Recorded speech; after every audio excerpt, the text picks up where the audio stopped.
Alors, dans cette séquence vidéo 3, nous allons voir ce qu'il en est pour un autre exemple de transduction sensorielle qui est la phototransduction, c'est-à-dire la transduction à partir d'un photon lumineux. Les récepteurs en question s'appellent des photorécepteurs.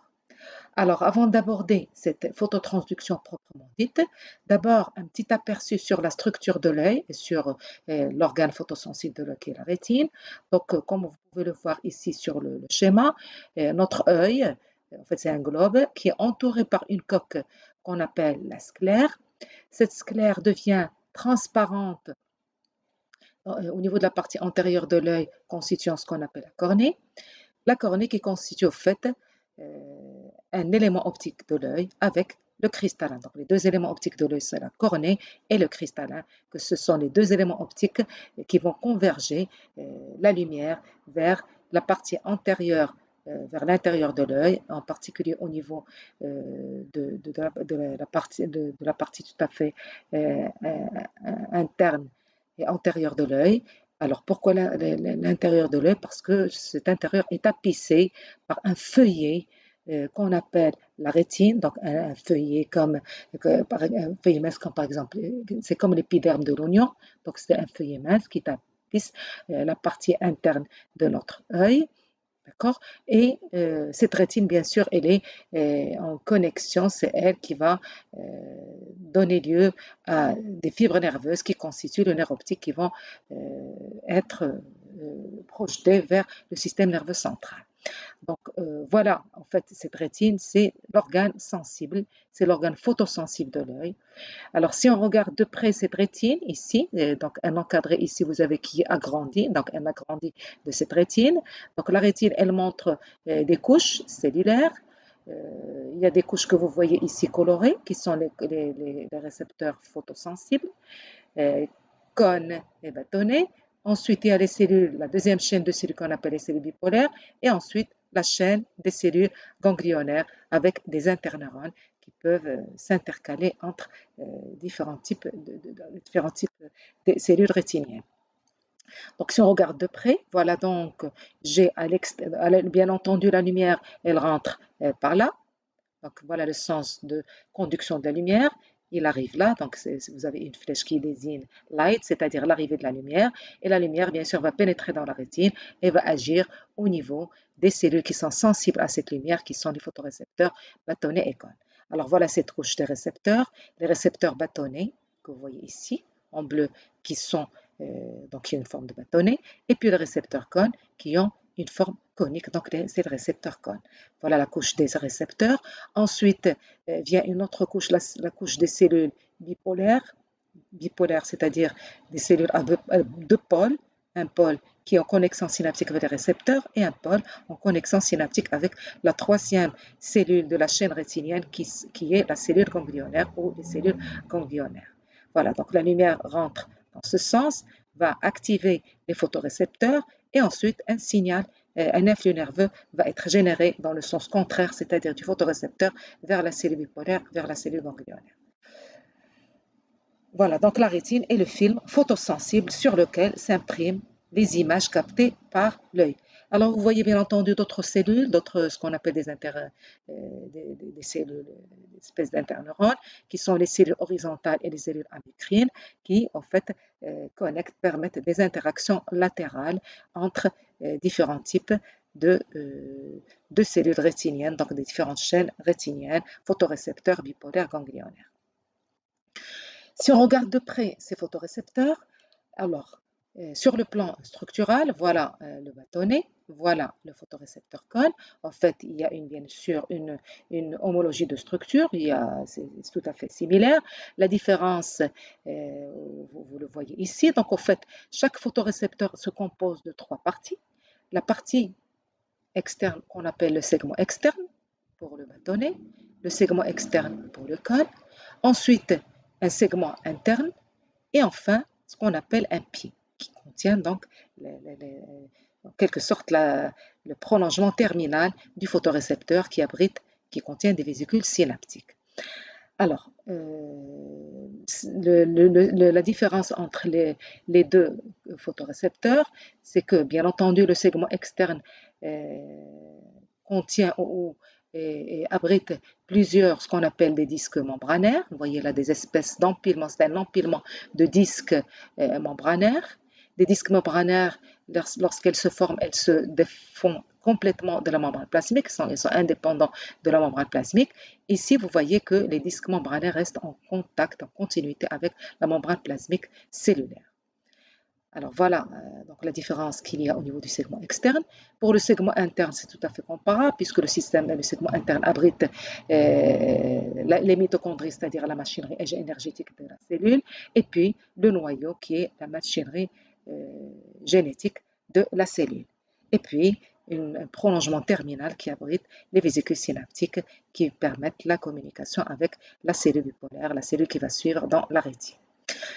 Alors, pourquoi ces récepteurs sont sensibles à la lumière? Parce qu'au fait, ils contiennent dans ces disques membranaires, ils contiennent une substance chimique qu'on appelle pigment ou photopigment, et c'est lui qui est sensible à la lumière. Donc, la spécificité pour la sensibilité à la lumière, c'est ces disques membranaires qui contiennent des pigments, des photopigments qui sont sensibles à la lumière. Donc, ils vont absorber la lumière. Voilà, donc la sensibilité des photorécepteurs à l'énergie photonique, l'énergie photonique c'est les photons, c'est la lumière, elle est due à la présence d'une substance chimique appelée pigment localisée dans les disques du segment externe que vous voyez ici et là pour le cône. Alors, il faut savoir que, bien entendu, que les bâtonnets et les cônes, il y a deux types de cellules. En fait, ils ont deux fonctions différentes. Les bâtonnets sont spécifiques, sont responsables de la vision de nuit, c'est-à-dire la vision nocturne, alors que les cônes sont responsables de la vision en pleine lumière, donc la vision diurne, si je puis dire, et donc la vision en pleine lumière, c'est-à-dire la vision des couleurs. Alors, bien entendu, les pigments sensibles ne sont pas tout à fait les mêmes dans les deux types de photorécepteurs. Le pigment des bâtonnets, qui est spécifique de la vision nocturne, on l'appelle la rhodopsine. Il est capable d'absorber la lumière dans tout le spectre visible, allant de 400 à 700 nanomètres. Donc, celui-ci, lorsqu'il est activé, il va nous dire s'il y a une lumière ou pas de lumière. Il ne distingue pas les couleurs. Alors que le pigment des cônes, on l'appelle iodopsine ou photopsine. Et en fait, il faut savoir que nous disposons de trois types de cônes. Un cône qui est sensible, enfin trois types de cônes qui sont sensibles chacun à une couleur primaire. Alors il y a les cônes bleus qui sont sensibles au bleu, les cônes verts qui sont sensibles à la lumière verte et les cônes rouges qui sont sensibles à la lumière rouge. Donc puisqu'il y a trois types de cônes, et bien en fait on a trois types de pigments, trois types d'iodopsine qui sont sensibles soit au bleu, alors le bleu bien sûr c'est les longueurs d'onde courtes dans le spectre visible, avec un maximum d'absorption de sensibilité à 419 nanomètres. Un deuxième type d'iodopsine qui va être sensible et va absorber la lumière dans les longueurs d'onde moyennes avec un maximum d'absorption à 531 nanomètres. Et puis, une iodopsine qui est sensible à la lumière rouge, c'est-à-dire qui est sensible aux longueurs d'onde longues avec un maximum de sensibilité et d'absorption à 559 nanomètres. Définissons ainsi, donc, puisque chaque type a un type de cône, donc cela définit trois types de cônes responsables de la vision des couleurs, et bien sûr trois types de cônes selon la proportion du pigment de chaque type. Ça veut dire que le cône bleu, il contient l'iodopsine qui est sensible au bleu, le cône vert, il contient l'iodopsine qui est sensible au vert, etc. Alors, et plus récemment, un quatrième type de cône a été découvert et qui contient un autre pigment qu'on qualifie de mélanopsine. Alors, cette mélanopsine, en fait, elle joue un rôle non pas dans, disons, la vision des couleurs, dans la perception des couleurs, mais intervient dans d'autres aspects visuels tels que le réflexe photomoteur ou encore la régulation du rythme circadien. Tout ça, on va le voir par la suite lorsqu'on parlera des voies sensorielles. Alors, avant d'aborder la phototransduction, c'est-à-dire comment le signal photique, la lumière, comment le photorécepteur va convertir la lumière en signal électrique, en potentiel d'action, voyons voir, il y a une étape qui précède cette phototransduction, ce qu'on appelle la photoréception. Donc, la première étape de la photoréception, c'est l'interaction entre le photon, donc la particule lumineuse, et la molécule de rhodopsine dans le cas des bâtonnets. Alors, il faut savoir que, en fait, les photopigments, donc si on regarde la rhodopsine de près, sur le plan structural, en fait, les photopigments rhodopsine sont composés de deux parties, de deux entités. Une qu'on appelle l'opsine, qui est une protéine de 348 acides aminés formant 7 hélices transmembranaires, et de ce qu'on appelle le rétinal, qui est en fait la forme aldéhydique de la vitamine A. Donc, la rhodopsine, en fait, c'est un complexe opsine rétinal. Le rétinal, c'est la forme aldéhydique de la vitamine A. Et l'opsine, en fait, il forme un complexe avec le rétinal lorsqu'il est sous une configuration spatiale donnée qu'on appelle le 11-6 rétinal. Donc, la rhodopsine, c'est opsine rétinal 11-6, c'est-à-dire la forme qui a une configuration spatiale donnée qu'on va voir. Alors, en fait, la lumière, comme elle agit, eh bien, la lumière, le photon lumineux, va transformer ce 11-6 rétinal en une autre configuration spatiale qu'on appelle le tout transrétinal, et ceci en modifiant la configuration donc spatiale et donc la forme stérique de ce rétinal. Alors voilà concrètement ce qui se passe. Donc j'ai le 11-6 rétinal, voilà la molécule du 11-6 rétinal qui normalement forme un complexe avec l'opsine dans la rhodopsine. Donc vous voyez que ce 11-6 rétinal, bien sûr, il y a ce noyau, il y a une chaîne carbonée, et puis vous avez cette chaîne, cette queue qui est en fait inclinée dans l'espace. Donc le 11-6 rétinal a cette configuration spatiale avec la queue terminale qui est inclinée. Alors, sous l'effet d'un photon lumineux, qu'est-ce qui arrive à ce 11-6 rétinal? Eh bien, cette queue qui est inclinée, elle va devenir linéaire, rectiligne. Voilà. Donc, on aura la forme dite transrétinale avec une queue linéaire. Donc, vous voyez ça, c'est la même molécule, mais avec une configuration spatiale qui est différente, donc sous une autre forme dite isomérique. Donc, il y a deux isomères, le 11-6 et le tout trans, et le passage d'un isomère, d'une forme isomérique à l'autre, elle se fait grâce au photon lumineux. Donc, qu'est-ce qui se passe suite à la lumière, la photoillumination? Il y a une photoisomérisation du 11-6 rétinal en tout transrétinal. Alors, lorsque le 11-6 rétinal est transformé en tout transrétinal, il ne va plus rester en fait conforme. Voilà ce qui va se passer en fait. Alors, je reprends. Donc, j'ai la rhodopsine, c'est quoi? La rhodopsine, c'est le complexe 11-6 rétinal opsine. Donc, c'est-à-dire un complexe, c'est-à-dire une molécule qui est reliée à l'autre. Sous l'effet de la lumière, qu'est-ce qu'on a dit? Le 11-6 rétinal va se transformer en tout transrétinal, cette forme isomérique qui est linéaire. Alors, sous cette forme, eh bien, le rétinal n'est plus conforme au site de fixation de l'opsine.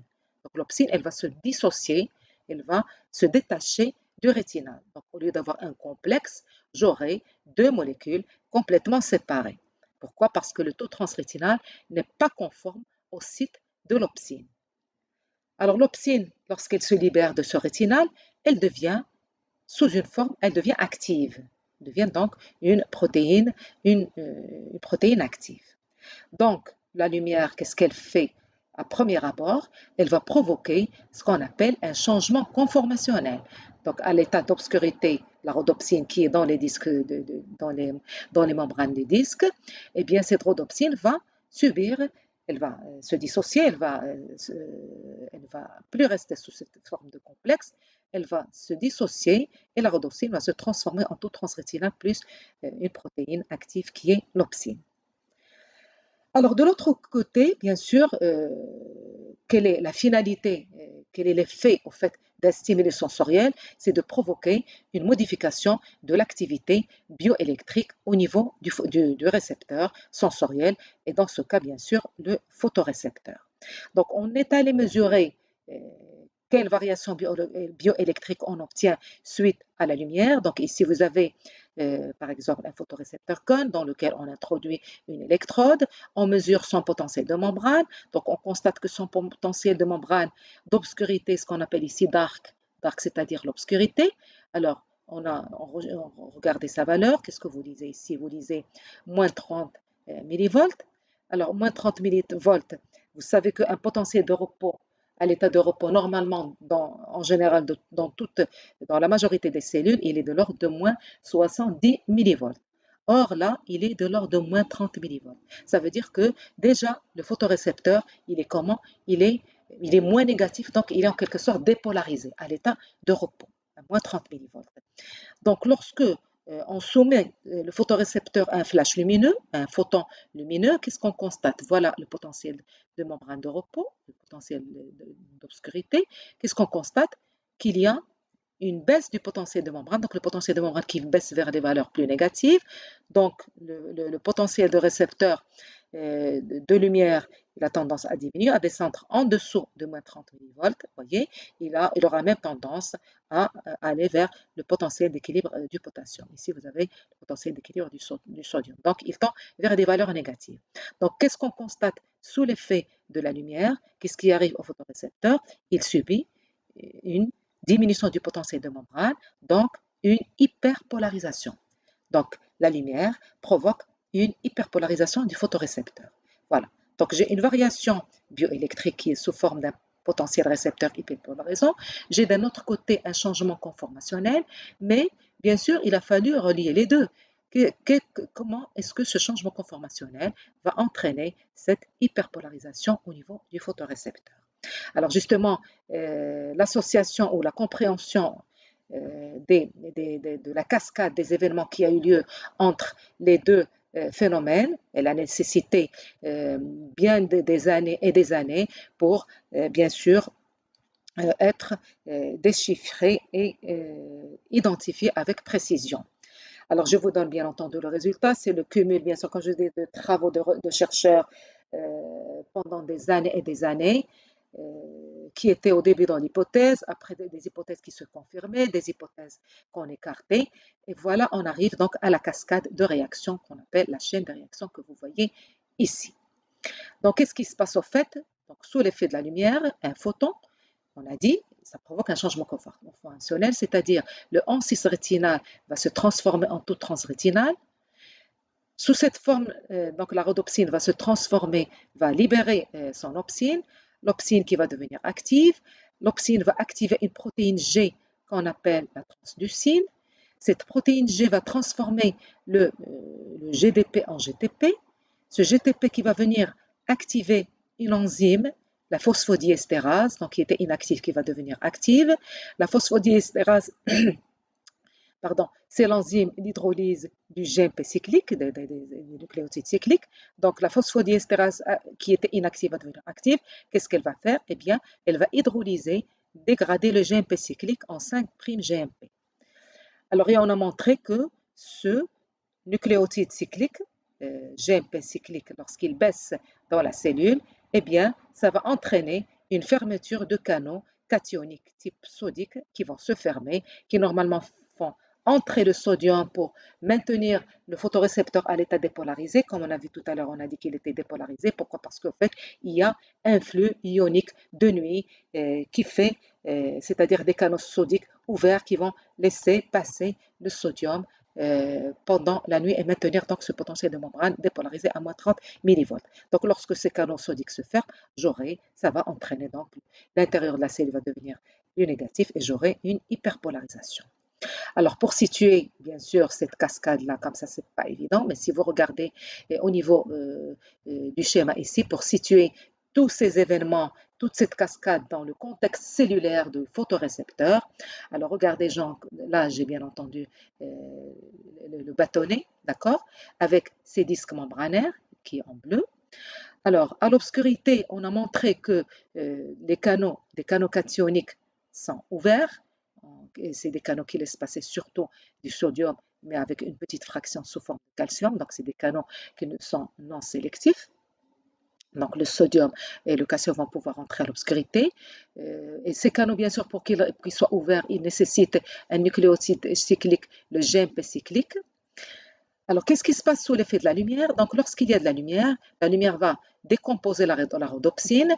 La rhodopsine va libérer son opsine active. L'opsine va venir activer une protéine G membranaire qui est la transducine, qui comprend ici trois sous-unités, alpha, bêta, gamma. La protéine G, la transducine va aller activer la phosphodiesterase. La phosphodiesterase active va bien sûr hydrolyser le GMP cyclique, donc le GMP cyclique qui va se transformer, qui va être hydrolysé en 5' GMP. Donc moins de GMP cyclique dans le photorécepteur et donc les canaux vont se fermer et j'aurai une hyperpolarisation de la cellule. Alors, donc, par cette chaîne de réaction, l'excitation du AN6 rétinal transforme les molécules de 3', 5' GMP cyclique en 5' GMP. Alors, à l'obscurité, donc pour résumer tout ça, à l'obscurité, les segments externes et donc l'ensemble de la cellule réceptrice, les segments externes et donc l'ensemble de la cellule réceptrice sont dépolarisés par l'entrée de sodium-calcium. Pourquoi? Parce que le canal, il est maintenu ouvert par le GMP cyclique. Donc ça veut dire qu'à l'obscurité, on a dit que le photorécepteur, il est dépolarisé parce que les canaux sodium, les canaux sodicalciques sont ouverts, le sodium rentre, donc, et bien sûr, pour qu'il reste ouvert, c'est le GMP cyclique. Sous l'effet de la lumière, le photon active la rhodopsine, ce qui déclenche la double cascade transducine, phosphodiesterase. Le canal sodium-calcium va se fermer, d'où l'hyperpolarisation qui conduira à une, vous allez voir, cette hyperpolarisation, donc c'est quelque chose de négatif qui va apparaître, qui va être converti, donc qui va conduire au fait à une excitation des autres cellules rétiniennes, donc excitation de la chaîne neuronale rétinienne, bipolaire et ganglionnaire. Alors comment, on va voir justement comment un signal négatif qui apparaît au niveau du photorécepteur va être converti en un signal positif au niveau des autres cellules de la chaîne rétinienne, la cellule bipolaire et la cellule ganglionnaire. Donc, à l'obscurité, qu'est-ce qu'on sait maintenant? On sait que le rétinal est inactif, les canaux sodiques, sodium-calcium sont ouverts, les les photorécepteurs sont dépolarisés, sont à un voltage de moins 30 millivolts, et bien sûr, s'ils sont dépolarisés, ça veut dire qu'ils sont capables de libérer leurs neurotransmetteurs à la première synapse. Donc, le photorécepteur à l'obscurité, l'état donc moins excité, il va libérer son neurotransmetteur. D'accord? Alors, or, on a montré pour un type de circuit rétinien, qu'on appelle le circuit ON, que le neurotransmetteur libéré par le photorécepteur, c'est un neurotransmetteur inhibiteur. Donc, à l'obscurité, lorsqu'il est libéré, à l'obscurité, le photorécepteur est dépolarisé, libère le neurotransmetteur inhibiteur. Qu'est-ce qu'il va faire? Le neurotransmetteur inhibe la cellule bipolaire, donc pas d'activité électrique ici, et donc qui ne va pas activer la cellule ganglionnaire qui se trouve aussi pas activée. Donc, à l'obscurité, ces deux cellules sont inactives sur le plan électrique. Alors, sous l'effet de la lumière, qu'est-ce qui se passe? On a dit sous l'effet de la lumière, le photorécepteur, il était dépolarisé, sous l'effet de la lumière, il va s'hyperpolariser. S'il s'hyperpolarise, ça veut dire qu'il devient moins actif, ça veut dire qu'il libère, il ne va pas libérer ou peu, donc diminution de la libération du neurotransmetteur inhibiteur. Donc, il y a une moindre inhibition, il ne va pas inhiber la cellule bipolaire qui va se trouver activée. Donc, sous l'effet de la lumière, le photorécepteur est inhibé. Cette inhibition sera l'origine de non-libération, donc du lever d'inhibition, donc une non-libération du neurotransmetteur inhibiteur. Donc cette cellule ne sera pas inhibée, elle va être activée. Si elle est activée, elle va libérer son neurotransmetteur et son neurotransmetteur est un neurotransmetteur excitateur. Donc augmentation de la libération du neurotransmetteur excitateur sur la cellule ganglionnaire qui, elle, va se trouver activée et va, vous voyez, montrer des pics, ce qu'on appelle les potentiels d'action.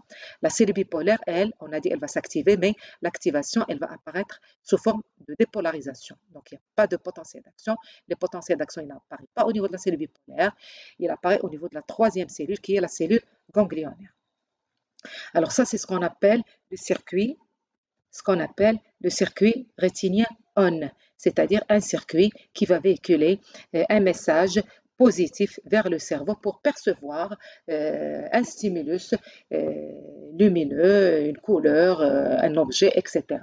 Donc à la lumière, le rétinal absorbe les photons et il change de conformation. Ça, c'est une répétition de ce qu'on vient de dire. Donc à la lumière, le rétinal absorbe les photons et il change de conformation, il devient actif, ce qui provoque la fermeture des canaux cationiques et donc une hyperpolarisation du photorécepteur qui devient donc plus négatif, il tend par exemple vers 60 millivolts, et cela provoque une cessation de la libération du neuromédiateur à la synapse. Donc, pas de neurotransmetteur inhibiteur libéré au niveau de cette synapse.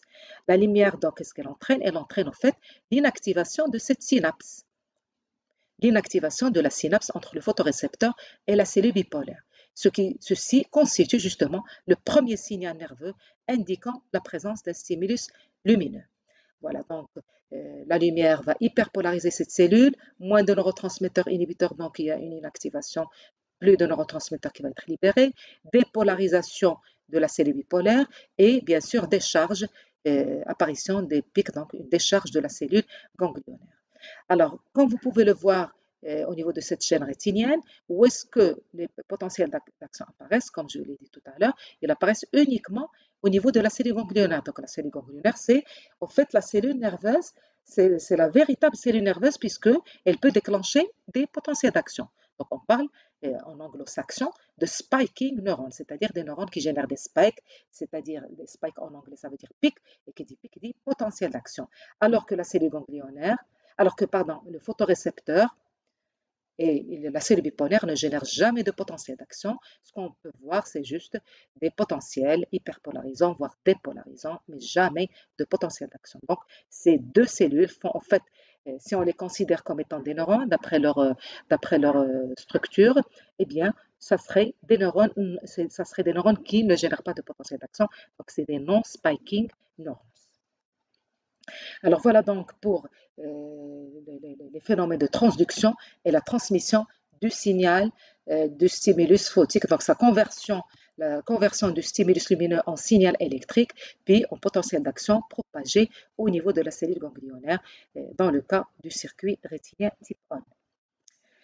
Alors, pour conclure donc sur cette transduction en général, la première étape donc de codage de l'information sensorielle qu'on appelle la transduction sensorielle, elle a lieu où? Eh bien, elle a lieu au niveau des récepteurs sensoriels qui convertissent un signal externe en un signal électrique. Donc, ils convertissent le stimulus externe en un signal électrique qui est quantifiable et qu'on appelle potentiel récepteur, que le système nerveux central peut interpréter.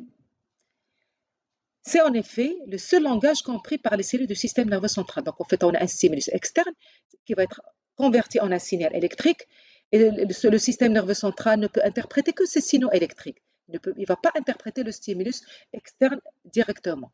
Ça passe par la transduction qui génère un signal électrique qui est le langage compris par le système nerveux central. Et bien entendu, comme on vient de le voir, les mécanismes de cette transduction sont spécifiques de chaque système sensoriel. Donc, on a vu une spécificité, on a vu la chémotransduction, deux exemples, on a vu deux exemples de mécanotransduction, on a vu un exemple de phototransduction et bien sûr les processus qui en découlent. Alors, compte tenu donc de tout ce qu'on vient de voir, les différents types d'exemples de transduction, ça nous ramène à, disons, résumer un petit peu les différents types de récepteurs que vous connaissez maintenant et comment ils sont capables de coder l'information. Donc, les types de récepteurs et le codage de l'information.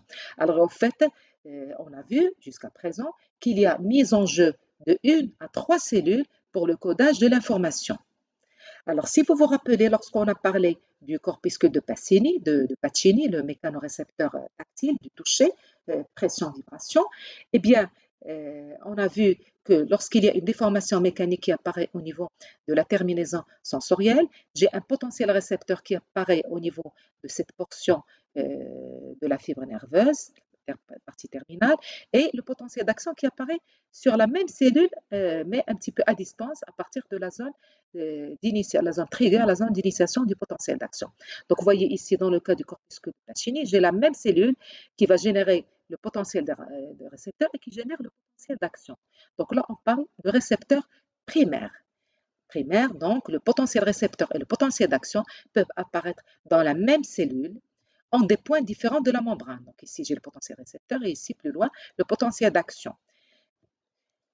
Alors, on parle donc de récepteurs primaires ou neurones de premier ordre. C'est le cas de ce cas de figure, le cas du corpuscule de Pacini, des récepteurs à l'étirement ou encore du récepteur olfactif. Si vous vous rappelez, si vous revenez au récepteur olfactif, on a vu aussi que le récepteur olfactif était un neurone, il génère le potentiel récepteur et le potentiel d'action. Alors, le deuxième cas de figure, le deuxième type de récepteur, ce qu'on appelle le récepteur secondaire, au type 2.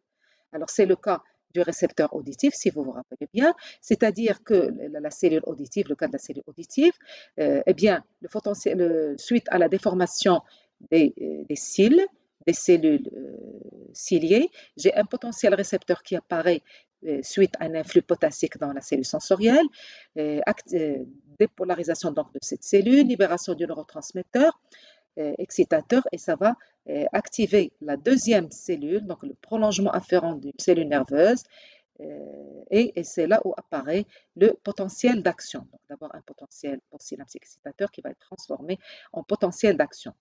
Donc vous voyez là, la cellule sensorielle ne génère que le potentiel récepteur. Le potentiel d'action, il apparaît au niveau d'une deuxième cellule nerveuse. Alors, c'est ce cas-là, donc le potentiel récepteur, pour résumer ceci, le potentiel récepteur et le potentiel d'action peuvent être localisés dans deux cellules différentes. C'est le cas de l'audition, où le potentiel d'action apparaît dans un neurone différent de la cellule sensorielle. On parle alors de récepteur secondaire, et c'est le cas qu'on vient de le voir, le récepteur auditif, vestibulaire, le récepteur d'équilibre, le récepteur gustatif, si vous revenez aussi au récepteur gustatif, c'est aussi un récepteur c'est-à-dire que le récepteur, il est différent du neurone qui va générer les potentiels d'action. Donc le récepteur, il est différent du neurone du premier ordre. Alors qu'ici, le récepteur primaire, il constitue lui-même un neurone. Donc il constitue le premier neurone de la chaîne de traitement de l'information sensorielle. Et le troisième type de récepteur qu'on a vu, le récepteur type 3, c'est le cas du récepteur visuel. Alors, si vous vous rappelez, là, il y a intervention non seulement d'une cellule, mais de deux cellules avant l'apparition des potentiels d'action sur un troisième neurone. Donc là, le cas du récepteur visuel, j'ai un récepteur de type 3. Pourquoi? Parce qu'en fait, le potentiel d'action n'est généré qu'au niveau de la troisième cellule. Alors la première cellule, la cellule réceptrice, elle est sensible à l'action de la lumière. Elle envoie le signal, et donc elle génère une hyperpolarisation. Elle envoie le signal hyperpolarisant vers la seconde cellule, qui est la cellule bipolaire, qui est une cellule de liaison qui va présenter bien entendu une dépolarisation pour le circuit rétinien ON, ou alors encore hyperpolarisation pour le circuit off, et le circuit on ne va pas en parler. Donc sachez, pour comprendre uniquement le circuit ON qui permet la perception de la lumière, des objets visuels. Donc le potentiel d'action apparaît au niveau de la troisième cellule, qui est la cellule ganglionnaire. Et de la cellule 1 à la cellule 3, il y a conduction sans potentiel d'action. Donc, on a dit que ça, là, c'est des neurones, c'est des non-spiking neurones. La conduction, elle est dite décrémentielle, donc elle fait intervenir juste des dépolarisations. Alors, parlons maintenant, donc ça vous l'avez maintenant, vous avez déjà une idée depuis que j'ai parlé au début des principes généraux des décodages. Là, on va voir un petit peu de près le codage de l'intensité et de la durée des stimuli sensoriels. Comment est-ce qu'on est capable de coder une intensité des stimuli sensoriels au niveau justement de nos récepteurs sensoriels, et comment est-ce qu'on est capable de coder la durée d'un stimulus sensoriel, comment nos récepteurs sensoriels vont décoder ces aspects, l'intensité et la durée. Alors, si on considère bien entendu d'abord l'intensité de la stimulation, alors il faut savoir, plus l'intensité de la stimulation augmente, normalement, plus l'amplitude du potentiel récepteur augmente. Alors voilà, schématiquement, l'intensité d'un stimulus, schématisée ainsi, des intensités de plus en plus croissantes. Pour chaque stimulation, vous avez un potentiel récepteur généré. Alors bien entendu, plus l'intensité de stimulation augmente, plus l'amplitude du potentiel récepteur augmente. Donc, l'amplitude du potentiel récepteur augmente proportionnellement à l'intensité de la stimulation. Il y a donc codage de l'intensité de la stimulation au niveau du récepteur sensoriel en une amplitude de dépolarisation transmembranaire. On parle alors de codage en amplitude, ça veut dire comment nos cellules, nos récepteurs sensoriels vont décoder, vont différencier les différents types d'intensité par des potentiels récepteurs d'amplitude différentes. Donc, il s'agit d'un codage en amplitude du potentiel récepteur. Alors, par conséquent, on a dit que le potentiel récepteur, c'est quoi? C'est une dépolarisation qui est graduable, qui peut changer d'amplitude. C'est donc, le potentiel récepteur est donc un phénomène membranaire graduable qui est non propagé de manière active, contrairement au potentiel d'action qui est propagé d'une manière active, et il est comparable au fait à ce que vous connaissez, les potentiels postsynaptiques excitateurs. Alors, si on considère, donc voilà comment sont décodés, sont décodés les potentiels récepteurs, l'intensité de la stimulation au niveau du potentiel récepteur, il s'agit d'un codage en amplitude. Alors, comment sont codés les potentiels d'action? Alors, les potentiels d'action, bien entendu, n'apparaissent sur la fibre sensorielle que pour une intensité minimale de stimulation. Il faut qu'il y ait une intensité minimale, dite intensité seuil de stimulation, pour faire apparaître, pour générer ces potentiels d'action. Et à partir de ce seuil de stimulation, plus l'intensité de la stimulation augmente, plus le nombre de potentiels d'action et donc la fréquence des potentiels d'action a tendance à augmenter jusqu'à un niveau, jusqu'à une fréquence où il y a saturation. Donc, comment se fait le codage en potentiel d'action? C'est un codage en fréquence. Pour le potentiel récepteur, on a vu ce qui change, c'est le potentiel, c'est l'amplitude du potentiel récepteur. Donc, codage en amplitude. Pour les potentiels d'action, on a vu que les potentiels d'action, ils répondent à la loi de tout ou rien, ils ont tous la même amplitude. Ce qui change, c'est leur fréquence. On en a déjà parlé auparavant. Donc, l'évolution de la fréquence des potentiels d'action est en général proportionnelle à l'intensité de la stimulation. C'est-à-dire, plus l'intensité de la stimulation augmente, plus la fréquence des potentiels d'action augmente. Donc, l'intensité d'une stimulation sensorielle est codée au niveau des fibres sensorielles sous la forme d'une fréquence des potentiels d'action. On parle alors de codage en fréquence. Alors, bien entendu, plus la fréquence des potentiels d'action augmente, donc les potentiels de quoi? C'est bien, c'est l'influx nerveux qui va parvenir à mon cortex pour être perçu, pour percevoir une intensité faible, une intensité forte, etc. Donc, cette augmentation de la fréquence des potentiels d'action va être traduite par mon cortex cérébral comme étant une sensation, une sensation d'intensité plus forte. Donc, l'évolution de l'activité le long des fibres sensorielles, cette évolution de l'activité le long des fibres sensorielles permet de rendre compte de l'évolution des sensations en fonction de l'intensité d'une stimulation. Je répète, plus l'intensité d'une stimulation augmente, plus la fréquence des potentiels augmente et plus la sensation va être forte au niveau de mon cerveau. Donc la perception du stimulé sensoriel va être plus forte, donc une sensation plus forte. Voilà pour le codage de l'intensité des stimuli sensoriels pour tout ce qui est codage appelé codage quantitatif. Alors, l'autre type de codage du stimulus, c'est le codage de l'autre aspect du stimulus, c'est le codage de la durée des stimuli, c'est-à-dire un codage temporel. Alors, il y a un phénomène, une notion qu'on va introduire dans ce codage de la durée, c'est ce qu'on appelle le phénomène d'adaptation. Alors, pour ce codage, on va prendre comme exemple le cas de récepteurs somesthésiques. Alors, qu'est-ce qui se passe? Donc, la durée, c'est-à-dire comment est-ce qu'on est capable, comment nos récepteurs sensoriels vont coder, vont détecter, si vous voulez, une durée courte d'un stimulus, d'une durée longue d'un stimulus. Alors, comment est-ce qu'on est capable de coder un stimulus qui est durable, qui est maintenu dans le temps? Alors, en fait, on a deux cas de figure, deux types de réponses. Donc, lors d'une stimulation, on va prendre le cas, bien sûr, comment est-ce qu'on est capable de coder une longue durée d'un stimulus sensoriel. Donc, un stimulus, par exemple, mécanique qui est durable dans le temps. Par exemple, le fait de mettre sa bague dans le doigt, le fait de mettre sa montre dans le poignet, le fait de porter ses vêtements. Donc, les vêtements et tous ces objets, on les porte d'une manière prolongée. Alors, comment les récepteurs cutanés qui sont sous ces vêtements ou ces objets vont réagir. Donc, lors d'une stimulation prolongée, on distingue deux types différents d'activités et donc deux types de récepteurs sensoriels.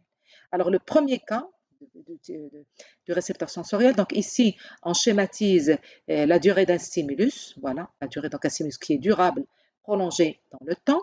Alors, voilà le premier type de récepteur, comment il va réagir. Donc, avec l'apparition du stimulus, eh bien, j'ai l'apparition d'un potentiel récepteur.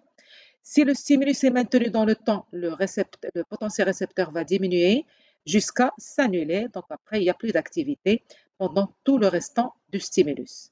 Donc en fait, c'est un récepteur qui va s'adapter rapidement à ce stimulus. On parle de récepteur adaptation rapide. On parle aussi de récepteur phasique, c'est-à-dire un récepteur qui s'active en phase avec le début du stimulus et parfois aussi avec la fin du stimulus.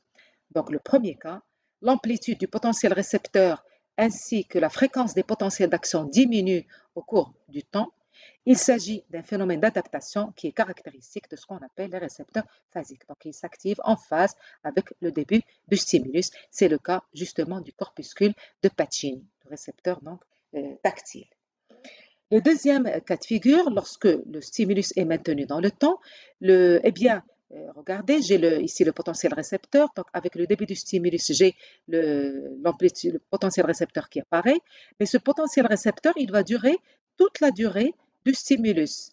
Ce qui peut changer, c'est juste l'amplitude de ce récepteur qui peut diminuer que très faiblement au cours du temps. Donc là, il s'agit d'un récepteur qui s'adapte et qui ne s'adapte pas ou qui s'adapte très très peu, donc un récepteur adaptation lente. Et c'est un récepteur qui reste actif, donc il a un tonus électrique maintenu pendant toute la durée du stimulus. On parle alors de récepteur tonique. Alors c'est le deuxième cas, je résume ce que je viens de dire. L'amplitude du potentiel récepteur ainsi que la fréquence des potentiels d'action ne diminuent que très faiblement au cours du temps. Ces récepteurs ne présentent pas de phénomène d'adaptation et sont qualifiés de récepteurs toniques. C'est le cas, par exemple, des récepteurs à l'étirement et des récepteurs de la douleur et des récepteurs thermiques, les thermorécepteurs. Ça veut dire, par exemple, un nocicepteur, le récepteur de la douleur qu'on appelle nocicepteur ou thermorécepteur, il va rester activé pendant toute la durée du stimulus. Pour le nocicepteur, il va rester activé pendant toute la durée du stimulus nocif qui est appliqué sur un récepteur donné. Alors, en termes de potentiel d'action, en termes donc de fréquence de décharge, donc on a vu les récepteurs adaptation très rapide, le potentiel récepteur a lieu au début et après il n'y a plus de potentiel récepteur. Et en termes de potentiel d'action, la même chose. Donc voilà la durée de la stimulation, un stimulus durable dans le temps. J'ai des potentiels d'action qui apparaissent au début, après il n'y a plus de potentiel d'action. Donc, c'est un récepteur qui est adaptation très rapide. C'est le cas du corpuscule de Pacini, donc récepteur phasique. Alors, pour les potentiels d'action pour les récepteurs toniques ou récepteurs adaptation qui ne s'adaptent pas aux adaptations très lentes, vous voyez, j'ai les potentiels d'action qui apparaissent pendant toute la durée de la stimulation.